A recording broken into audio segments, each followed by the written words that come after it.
Viewers, welcome back to my channel.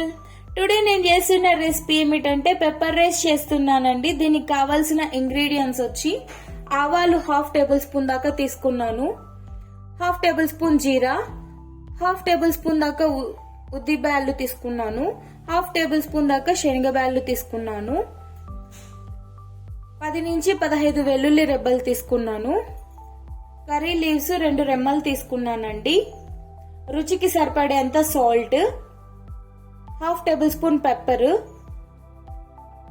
3 ఎండుమిర్చి చిన్న pieces గా కట్ చేసుకున్నానండి, హాఫ్ లెమన్, 1 కప్ రైస్ తీసుకుంటున్నానండి. ఇవన్నీ ఇంగ్రీడియంట్స్. ఇప్పుడు ప్రాసెస్ లోకి వెళ్దాం.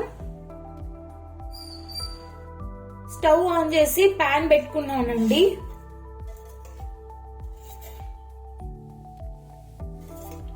టూ టేబుల్ స్పూన్ ఆయిల్ వేసుకున్నాను.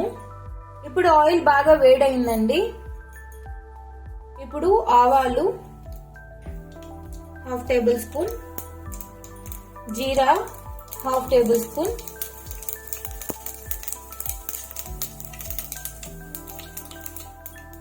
ఇప్పుడు ఉద్దిపప్పు వేస్తున్నానండి, శనగపప్పు కూడా హాఫ్ టేబుల్ స్పూన్, వెల్లుల్లి రెబ్బలు,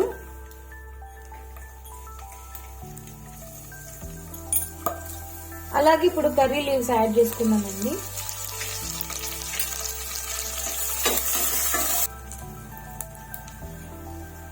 ఇప్పుడు ఇవన్నీ బాగా ఫ్రై అయ్యాయి.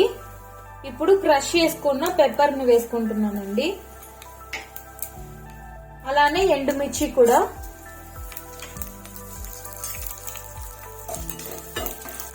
ఇప్పుడు ఇవన్నీ బాగా ఫ్రై అయిన తర్వాత ఇప్పుడు రైస్ వేసుకుంటున్నాను.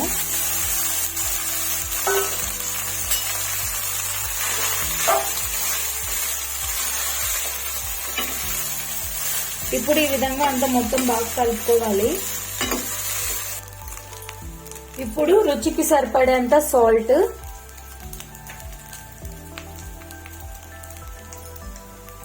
ఇప్పుడు లెమన్ కూడా వేసేసుకోవాలండి, హాఫ్ లెమన్ పడుతుంది రైస్ కి.